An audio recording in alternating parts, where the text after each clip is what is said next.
आज बांकीर उपखंड स्तरीय ग्रीष्म प्रवाह प्रिभेन्टिव मीटिंगटा होता तो से विभिन्न डिपार्टमेंट मैंने उपस्थित होते मेडिकल फायर एवं एजुकेशन सीडीपीओ विभिन्न डिपार्टमेंट उपस्थित थे तो जमीती बीडीओज और तहसीलदार एक्जिक्यूटिव ऑफिसर उपस्थित होते विभिन्न प्रकार उपाय करी केमिति प्रकार ग्रीष्म प्रवाह जो आगामी ग्रीष्म प्रवाह रही ता रिलेटेड कौन से प्रकार आम प्रिभेन्टिव मेजर्स नहीं पारू एवं कौन से प्रकार धनजीवन क्षयक्षति को कमे तो मुख्य प्रसंग रही जो अंशुघात मुकाबला ये प्रमुख भूमिका ग्रहण कर उपखंड चिकित्सालय सार ए जो 100 डाक्तर स्थान में डाक्तर संख्या 5 ରୁ 7 एथर अनेक छुट्टी अच्छा अवसरगत सत्य जन मुकाबला करें उपखंड चिकित्सालय से आम एसडीएम सर सहित कथा फर्दर टाइमिंग पीएचसी और सीएचसी गुड़ाक जो हिट वेव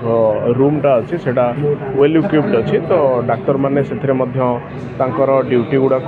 करुँच जहाँ भी किसी से सिस्टमिक इश्यूज गुड़ाक रही से गुड़ाक डिपार्टमेंट को जना जाए एसडीएम सर कहते बहुत जल्दी प्रतिक्रिया प्रमुख भूमिका था कौन निर्देश रही बांकी एनएससी को चाष माने पानीय जल रिलेटेड एवं विद्युत सरबराह एवं माने जदि असुविधा किसी होची टैंकर्स कथा ता सहित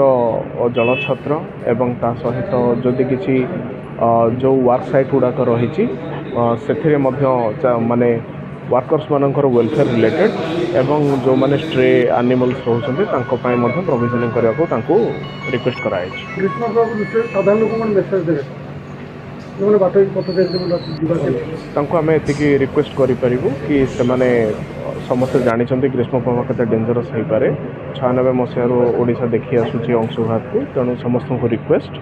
से माने सरकार जो गाइडलाइन अच्छी ताकू डिलिजेंटली फॉलो करूँ एवं ता सहित ग्रीष्म प्रभाव बचाई जहाँ किसी प्रकार प्रिकसन नबार अच्छे नियंतु छोट पिला गृहपालित पशु मान सीनियर सिटीजन मान केयर